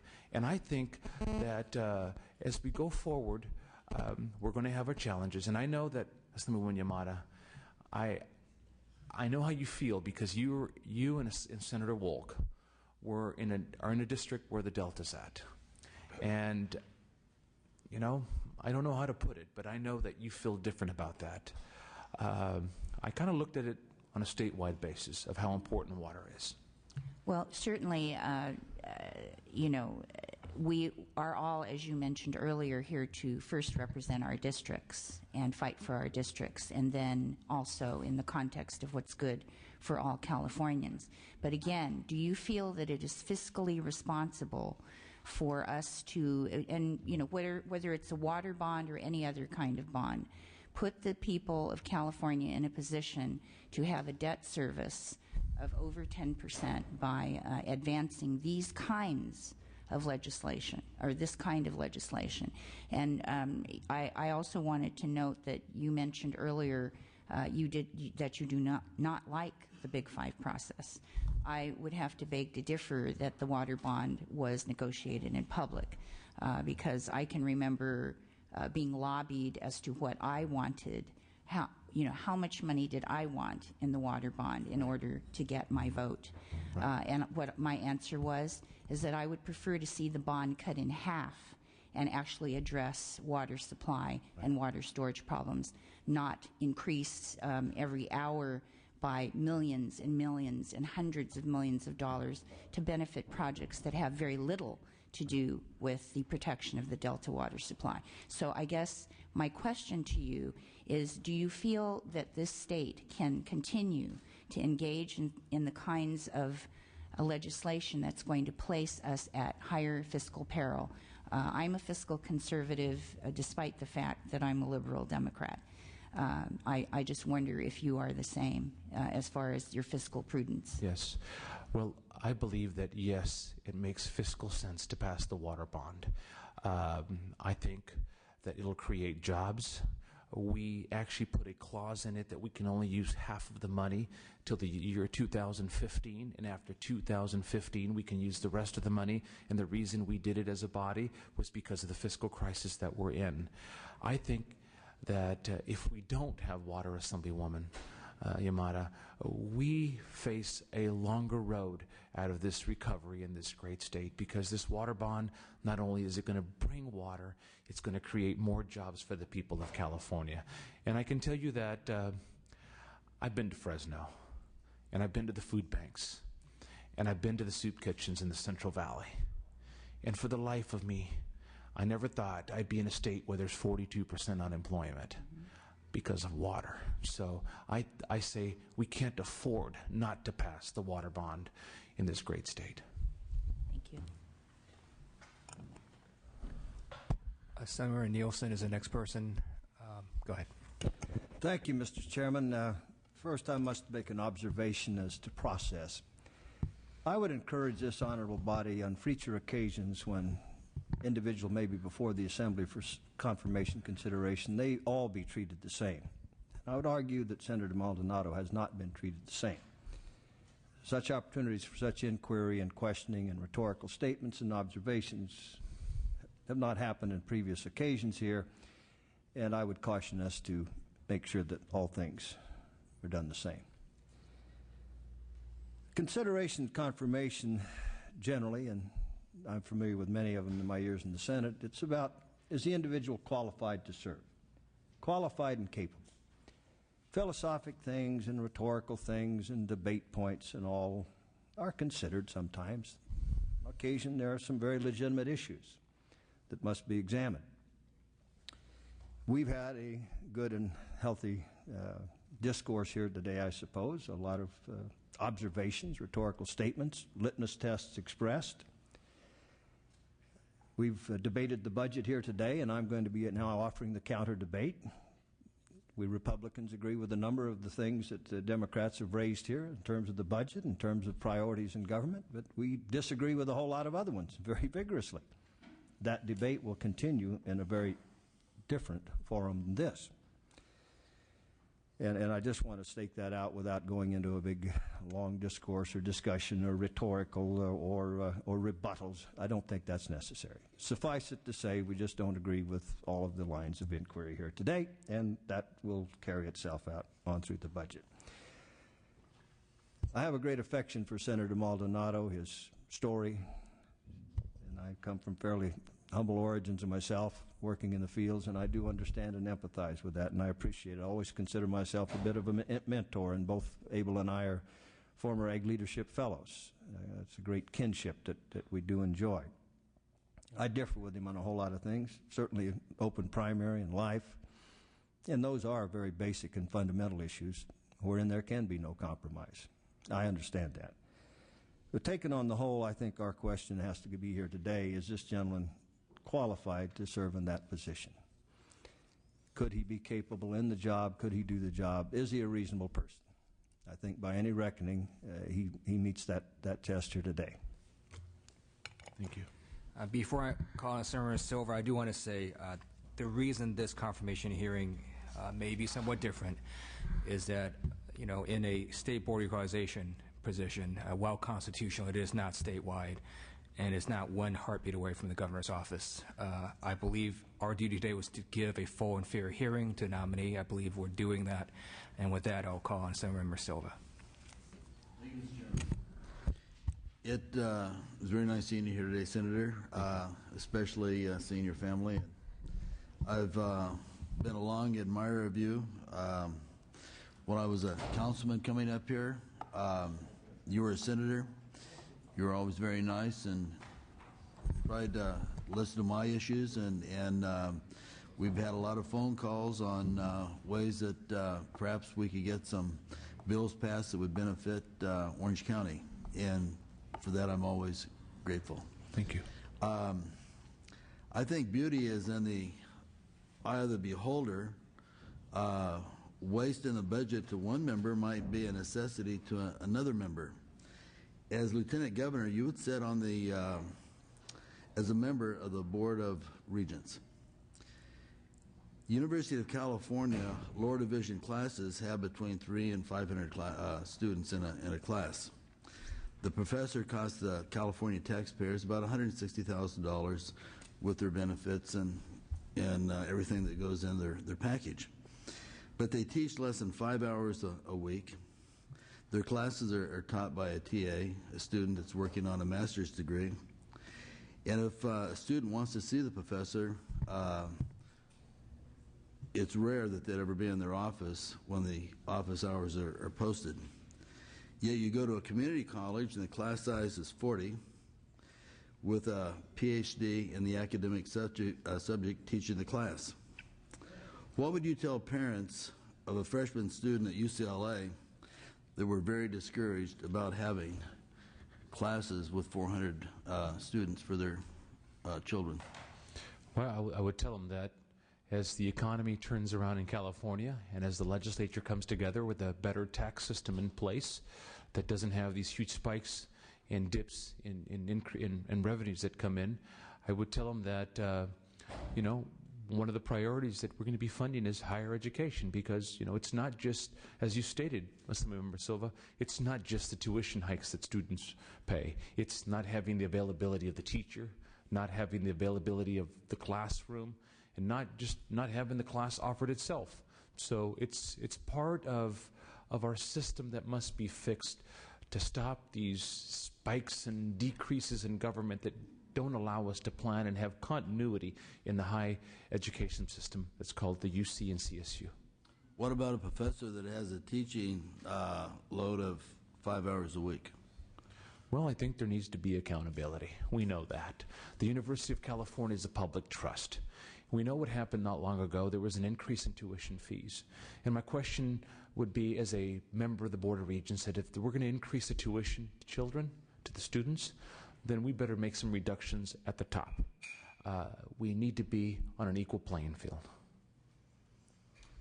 Moving along, still in the area of our budget, this book that I have in front of me is about the size of my scheduling book. And when I was first in office here as an assembly member, I asked for a shelf 20 inches long, 10 inches wide, so I could put my book on it. After 4 weeks, I was told I could get the shelf, but it would be $420 for that shelf. I felt that was a waste of California taxpayer dollars being spent. I've talked to college presidents, I've talked to school superintendents, and they tell me that when they build a school or a library, it'll cost a third more to build it with state specifications than if they built the exact same building next door for a private school. Is this waste? Well, it's something that I think this legislature has been tackling for quite some time, Assemblymember Silva. There's no secret. We need to be a little bit more frugal. We need to tighten our belts, and we did this past year in a bipartisan way. We cut a lot out of government, and we shifted some funds, and we raised revenues, and that was what we had to do. And I hate the fact that sometimes we spend more money on administration buildings than we do in classrooms, but I'm here to tell you that that's something that we need to tackle as a legislature, and we'll be here involved as a lieutenant governor. I think we're seeing something that's starting to surface even more. I've had people in my district tell me that when they have their nails done, I don't have my nails done, but I've heard people do, that they pay in cash because the beauticians like to be paid in cash, maybe because they don't end up paying taxes on that. I'm not sure. We have several swap meets in Orange County, and most of the transactions are done in cash, and I doubt if the people pay sales tax on these transactions. We also have, and I just found this out recently, that there are a lot of businesses that barter their services and goods, again, so they can escape taxes. As a lieutenant governor, you would have a chance to sit in on some of the discussions with the governor. Would you feel that this would be something that should be pursued as a problem in California? Well, I'll be chairing the Economic Development Commission as lieutenant governor, and it is one body that I'm going to dedicate most of my time to, because we need to do three things, and that's create jobs, jobs, and jobs. That's what my focus is going to be. But I think it does serve the role that a person, as the Economic Development Commission, should look at proposals that are out there to change this tax system in California to making it more fair and more even, so we don't have these huge spikes and decreases in revenue. You know, as a member of the Assembly, I was told that we should be working together, and two of the biggest bills that I had passed, one was with our Speaker, Nunez, and another one was with somebody that has a completely different philosophical viewpoint politically than I do, but we're able to work together because we believed in it. And I've always felt that instead of looking at members and saying, well, I disagree with him on this, so I can't work with him, you should try and find out what you agree with and then work from that area. And I've always felt that you have that quality, and I feel that you are qualified to be to serve the people of California as their lieutenant governor. Thank you, Assemblymember. Want to call on Assemblymember Gaines next? Yeah, Senator Maldonado. It's a pleasure to have you here, and a pleasure to have your family here. Thank you.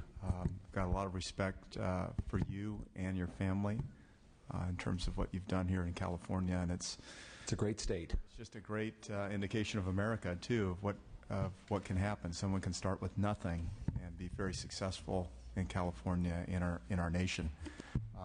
Obviously, I'm more conservative than you are. Probably one of the most conservative members of the Republican caucus. I disagree with you on issues of taxation. Don't like the open primary, but I feel that I need to be fair-minded and give the larger body an opportunity to debate this in full and arrive at a decision. So I would be supporting moving this forward and look forward to that debate. Okay, thank you. Great. We have some follow-up questions, so who would like to ask follow-up questions? All right, Yes. Mr. Swanson, and then Yes, Mr. Furtado. briefly, Mr. Chairman, thank you, Senator, for your patience and candor this afternoon. You mentioned something earlier in your testimony. You said that we voted for an initiative to go before the voters and to have them vote on whether or not their revenue. And I was just asking, given our current budget crisis, would you support, in a bipartisan way, putting before the voters a choice that they can make to contribute more revenues to education, for instance, and not a choice that we would make, but actually, you know, a bill that we would put before the voters saying, if you want us to fund education and maintain a high level of funding for education, here's a choice. And we put it before them. And so the question is, would you support moving something like that to the voters so they could have a choice? If you're talking about education, Assemblymember, I've always voted bond measures that have gone forward, that have funded education. I've been here for 11 years, and I've voted for every one of them because education is the most important, one of the most important things. I must tell you, though, that I have a problem with this notion of initiatives that don't have revenue streams attached to them. And I have a concern that as California moves forward, we have the system in place where people put initiatives on the ballot that take money right out of the general fund. And it goes before the voters, feel-good issues, which, you know what, I understand that. I'm talking specifically now, if the choice is that we find that we don't have enough revenue, and we're going to have to put, you know, thousands of California students will be denied education, or we may have to close some schools in communities. The question is a very practical one. Would you be part of a bipartisan effort to give the voters a choice in the next election to vote up or down additional revenue for schools? I think we've already done that, Assemblymember. I did it last year. We put it on the ballot, and it was $13 billion worth. And the voters said no. Now the question, will I do it again? Yes. I'll look at it. I can't answer that. Okay. The last question I would ask you is this: you and I agree that the issue is jobs, jobs, jobs. Correct. I think the way out of the recession is making sure that every Californian that can work does work. And one of the problems has been when we delay the budget process, we affect infrastructure programs and projects. And as a result of that, it stalls those projects, and millions of dollars in infrastructure projects get halted.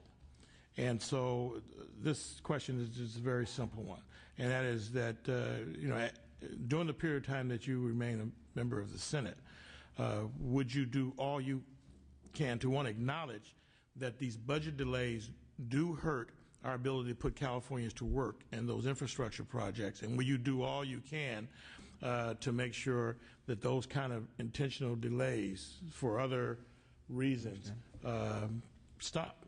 Yes, and I think the first thing we ought to be doing in the next day or two, or maybe 3 or 4 days, is a mid-year correction of $6 billion. We need to do it now, because every day we wait is a lot more money that the taxpayers have to pay. So, yes, I will. Okay, and you said you might consider actually putting on the ballot a revenue choice for the voters. I think you said might, right? I said I'd consider. I mean, I'm open-minded. Yeah, okay, all right, thank you, Mr. Chairman.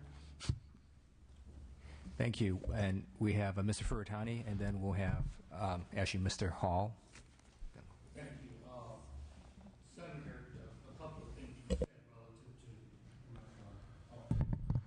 a couple of things you said relative to your prospective position as potentially lieutenant governor to deal with the issue of the University of California. What ideas do you have? You talked about, and we all bemoaned the concern around raising fees that has gone up 32% this last year. You'll be a trustee for the CSU. They are not taking 40,000 student applicants this year because of the cuts we've all had to be a part of, unfortunately.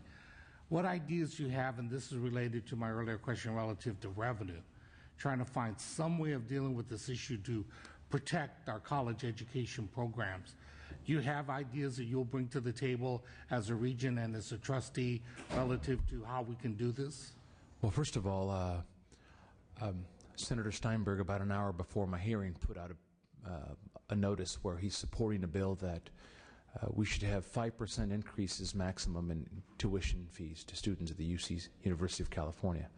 I think it's something that we need to look at as we move forward.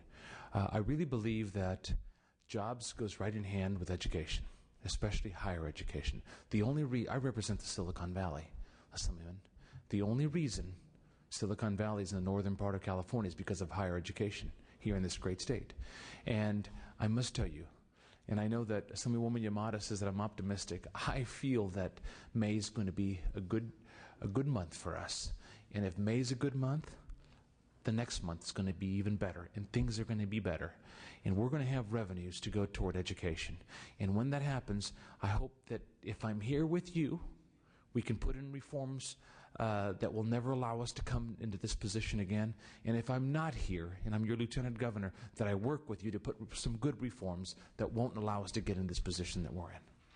I appreciate your optimism, and I subscribe oftentimes to hoping for the best, but there's always a second part of that, which is preparing for the worst.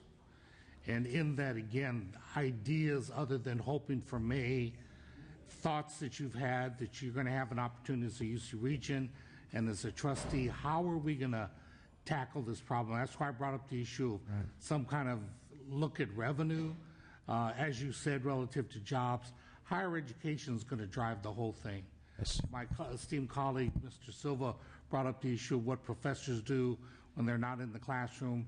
If you're in the university level, you're doing research that's going to generate new ideas, and the leading commodity that we have in the state of California is really ideas. That's why Silicon Valley is here. That's correct. Because we produce ideas. So with that, again, any other specifics rather than hope for May? Well, I really believe that we really need to restructure the way we finance ourselves. And that includes obviously local government. But the way we finance ourselves today, Assemblyman Furutani, just isn't working. The governor has put out a report on the 21st century. Is that the way to go? Maybe, maybe not. Let's look at it. Let's look at ways that we can change the way this great state of ours finances itself, because the way we have it today is broken, and when this governor is gone, the next governor is going to deal with this, and the next governor is going to deal with this, and we got to get off this notion of these peaks and valleys, and that's the only way we're going to change that if this body comes together and says we need to change the tax system in California. Senator, which in turn will give more stability to CSU and UC, because that's their problem. They can't plan because they don't know. I appreciate that, Senator. The thing I am grasping for, and we all will be, whether we're talking about the first $6 billion or the remaining $14 billion that we're going to have to deal with by June, is now, is in the next couple of months. The tax ideas, the 21st century reform ideas, something we have to be working on. But it's one of those things of walking and chewing gum at the same time. I understand that. Just some ideas to get us through this next part. We're losing a generation, potentially, of young people getting into higher education if we don't act. And this whole issue of raising fees, none of us want to do it. I know you see CSU, community college, nobody wants to do this, but because of the financial situation. But as a trustee and then as a regent, that's, I think, the challenge that I want to put four square before you. One last question. You said that you want the platforms to go down on the true T-Ridge issue. Are you emphatically against offshore drilling for oil, particularly the T-Ridge project? I've made it very clear from the get-go that I want the platforms down, and that means bringing them down. And the agreement that's before us today to bring the platforms down doesn't work, and I'll tell you why. Because the platforms are in federal water. Tranquillian Ridge is in state waters. It doesn't work. that project doesn't work. It doesn't bring the platforms down. So you oppose the Tea Ridge project? That is correct. Thank you. Senator Hall? Thank you. Just one follow-up question. Senator Maldonado, the recent debate over Race to the Top legislation raised the issue of accountability for charter schools. Do you think charter schools should be held to the same academic standards as non-charter schools? And if you can give some specific details as to your belief on that. Well, first of all, I supported Race to the Top. And it was a situation where sometimes you might want to do things that you might not want to do, but we are in a circumstance where we didn't have the revenues, and we had a federal government telling us, here's some money, and you can get this money or apply for the money if you do this, this, this, and that. And I think that we should hold charter schools accountable. They are a public trust, and they should be held to the same standards that public schools are. What type of standards would you be willing to guarantee or to support to guarantee that charter schools are held to the same standards? For instance? Where do you want to go? Teachers' standards? Where do you want to go? Building standards? I believe that charter schools is a growing commodity, and I think that the reason they're a growing commodity is because the people of California have lost somewhat faith in our public schools. I have not. I have 4 kids, and all 4 in public schools. I believe in public schools, and I think public schools are doing good. I think I'm disappointed with the achievement gap and so forth, but I think charter schools should be held to same standards. Do you think the governing bodies of charter schools should meet the same conflict of interest requirements as elected school board members? Yes.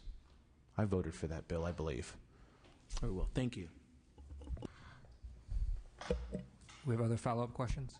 I have a couple. Oh, Mr. Mendoza. We have a Senator Mendoza and then Assemblymember Yamato. Okay, thank you, Mr. Chair.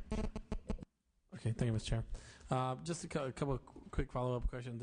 Yes or no? It's up to you if you want to elaborate. And I admire your story. I mean, you helped your father. You were farm workers. Now you're farm owners. Quick question: have you ever had any OSHA violations on your farms? Yes, we have.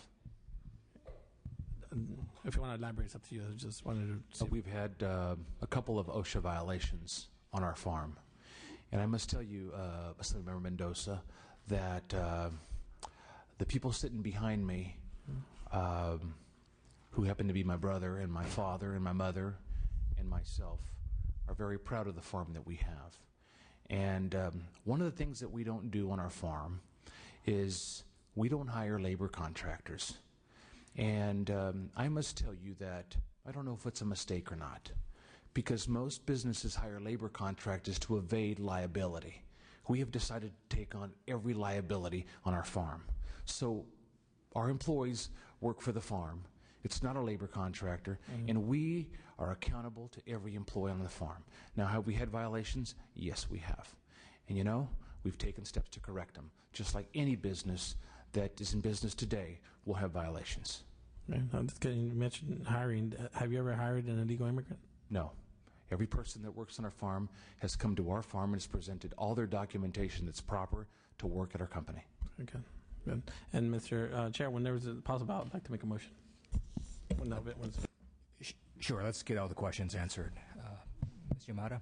Thank you. Just a few more follow-up questions. Thank you for your patience here with this committee. I'm in your hands. Well, I do note, and I was kind of hoping that one of the gentlemen would raise some of the questions that maybe the only woman on the committee might raise, but sometimes we have to play that role. Mm-hmm. And as the only female or woman member of the Rules Committee, I did want to ask you a couple of questions about your positions on gender equity in the workplace. It is common knowledge that, unfortunately, women continue to be paid less on the dollar than their male counterparts. And as that goes forward into the demographic shift in our state and our nation, there are many more women in poverty. Women live longer, than men, although we seem to be catching up with heart attacks. It seemed like we did go red for women last week. But we still live longer. We make less money over our lifetimes, and many times are without our male counterparts because you generally go before we do. Could you comment on your position, first on gender equity in the workplace, and secondly on particularly the IHSS program as the primary deliverer of services to women by women at the later stages of life? Well, first of all, I don't think there should be a difference when there's a job opening that one salary for women and one salary for men. I think that's wrong and that's unacceptable. That's who I am. Now, on this notion of IHSS, I think it's a great program. I think it's a wonderful program. I think it saved the state billions of dollars. Now, should there be equality in wage? Absolutely. I've never looked at IHSS as having gender discrimination on wages through that process, Assemblywoman. Well, no, I'm sorry. I may have given you a leap on. It wasn't so much the pay for IHSS workers directly, but it was a question about the fact that women in poverty. There are many more women. There's a feminization of poverty in this nation and in the state, and it is directly related to the gender inequity in wages and payments. But I also wanted to know what your position was on IHSS as a program in the state of California. I think you answered that. Just so you know that wages and benefits for IHSS workers are subject to employee negotiations since AB 1682 was enacted. And I'm glad to see that, although there have been many assaults on the IHSS program in recent memory. And I think that, it's a very important program. As you stated, has saved California a lot of money. Any other thoughts? I do know on the first question that you asked me, there was a bill that I believe I voted against on gender wage. And I looked at the bill this morning, Assemblywoman, and I must tell you that I'm not afraid to say that I regret a vote. I regret a vote on that bill. On which bill? I don't remember the name. Oh. I don't remember the name of it. There was a bill where there was gender discrimination. Yeah. I think there was even a bill to charge women more to do dry cleaning, and that came here. I think it was through Assemblywoman Hannah Beth Jackson. I didn't even know that existed. Exactly. But that bothers me, and as we move forward, I hope that will go away, and it's an issue that we don't have to be talking about here in the legislature. A follow-up question on IHSS, just for a moment. I believe you either authored or co-authored a bill last year relative to fraud and abuse in the IHSS program that called for fingerprinting of providers as well as consumers. Do you still stand by that position? I introduced a bill, and let me share with you why I introduced the bill. Because there was a document that came out of the Attorney General's office, Attorney General Brown, who said there was a lot of fraud in IHSS. And for the life of me, it's a program that is so wonderful, but yet if we let people treat it as a problem, it would be a program that would have a black eye.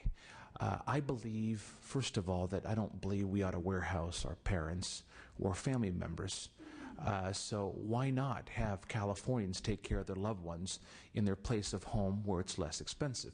My problem, Assemblywoman, with IHSS was that we have a process in place where we have 434,000 IHSS workers in this great state.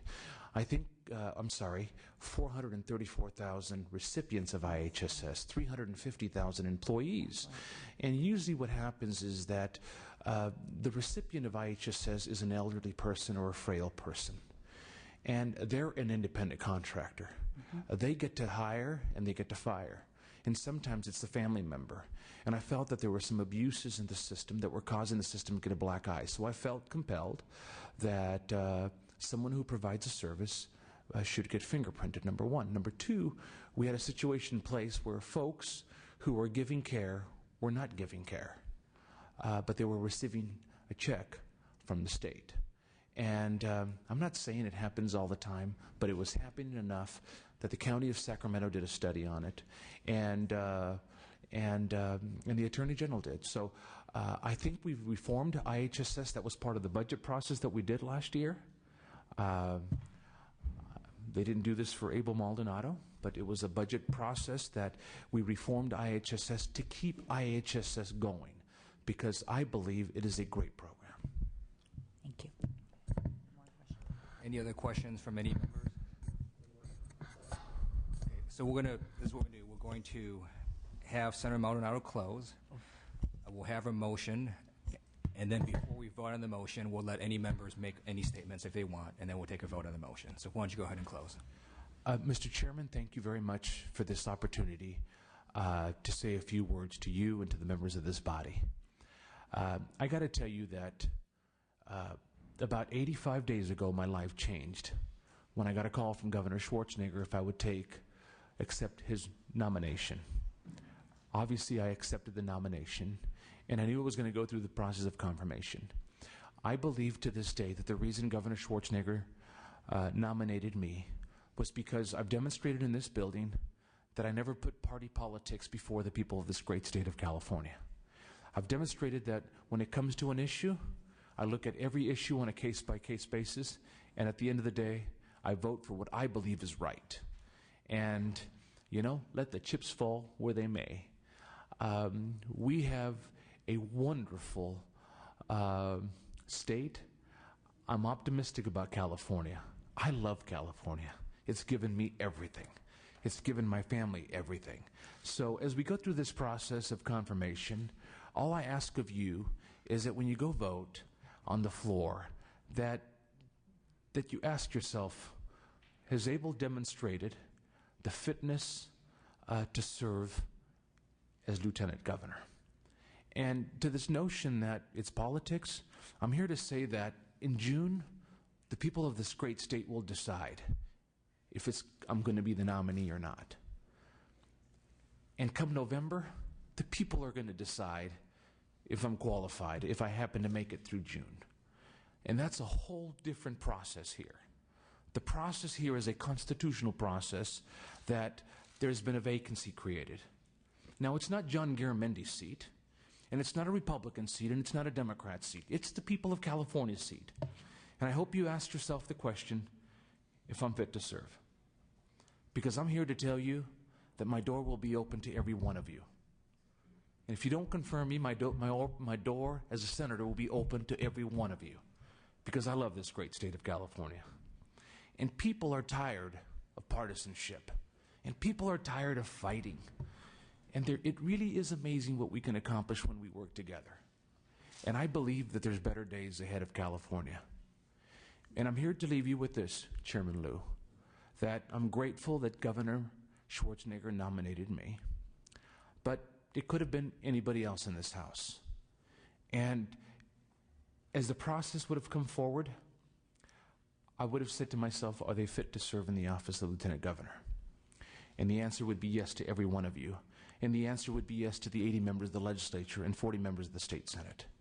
So as this process goes forward, I hope that we can continue this bipartisanship that the people are yearning for. I can promise you this. I'm not going to let the people of California down, whether I'm a senator or lieutenant governor. I'm not going to forget whose money government spends. It's the people's money. It's not our money. It's not the Assembly's money or the Senate money. It's the people's money that we deal with here in this House. And I'll never forget where I come from, and that's why my mom and my dad are here today. So thank you for this opportunity. I'd like to say that the hearing's been fair, and I can't thank you enough for that, Chairman Liu. And I can't thank Speaker Bass enough, because when this first happened, I called her. And right out of her mouth was, "You'll get a fair hearing, Senator Maldonado." That's all I could ask for. So thank you very much. And I respectfully ask that when you go to the floor, that you would cast an aye vote for my confirmation. Thank you. We're going to close the presentation portion of the hearing. Do we have a motion and a second? What's your motion? Given that the Senate still has to determine whether they're going to proceed out of the Senate floor, and that's going to take place on Thursday, I think it would be kind of too premature to take a decision whether to confirm your nomination or reject it. So my motion would be that not only do we wait for the Senate results, but my motion will be to move the recommendation to the floor with a no recommendation, so that the motion can be addressed on the floor of the Assembly. You mean a none recommendation? Right, none recommendation, and on the floor after you get confirmed in the Senate, if you do, because we don't know yet, if you get confirmed in the Senate and it comes to the Assembly, then the recommendation on the Assembly floor will be a non-recommendation. At that point, the floor, the rest of the Assembly will be able to make a motion there at an appropriate time, because right now I think it would be too premature to say, no, we reject the nomination or we accept it. So, Mr. Chair, non-recommendation. So the motion is to move the nominee to the floor of the Assembly with a none recommendation. That's my motion. Do we have a second? I'd like a point of clarification, if I may. It seemed like Mr. Mendoza was making as part of his motion the caveat that the Senate operate first. I'm not comfortable with that. I don't mind if our House goes first on a floor vote, and I don't want to make it contingent upon it. No, my understanding is Mr. Mendoza was explaining why he made the motion, but the motion itself will simply be the Rules Committee moves to the floor the nominee with a none, without a recommendation. Yeah. With that, I second the motion. And before we call roll call, does any member want to make a statement?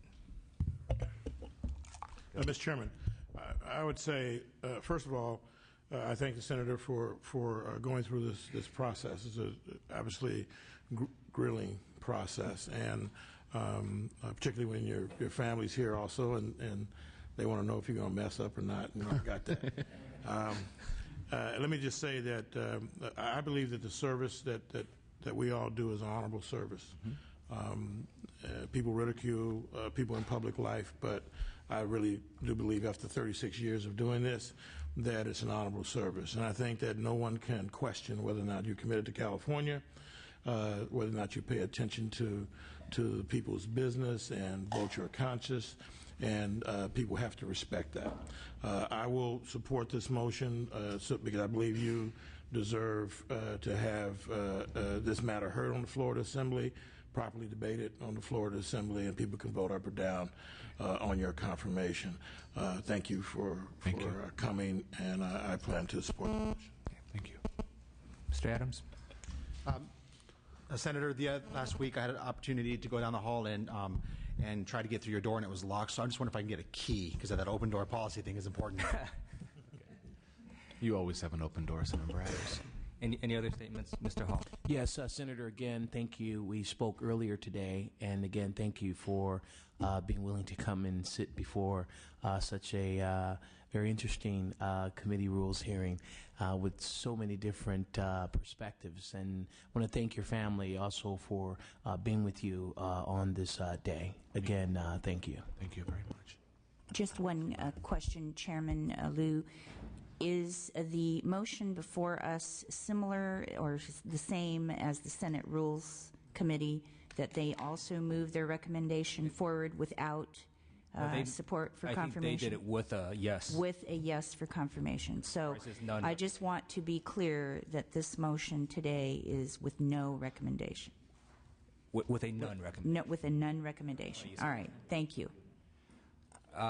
So let me say, Senator Maldonado, thank you for your presentation. It was not easy what you just sat through. Let me thank your family for all they have done, and it's always a remarkable thing to see people achieve the American dream, like many of us and our parents have done. And I think an issue that's important, the full Assembly ought to have the ability to vote you up or down. And with that, I ask for a roll call. Aye. Gaines? Aye. Adams? Aye. Aye. Hall? Aye. Silva? Aye. Swanson? Swanson, aye. Torlakson? Aye. Maldonado? Aye. Nielsen? Aye. Motion passes. Meeting is adjourned.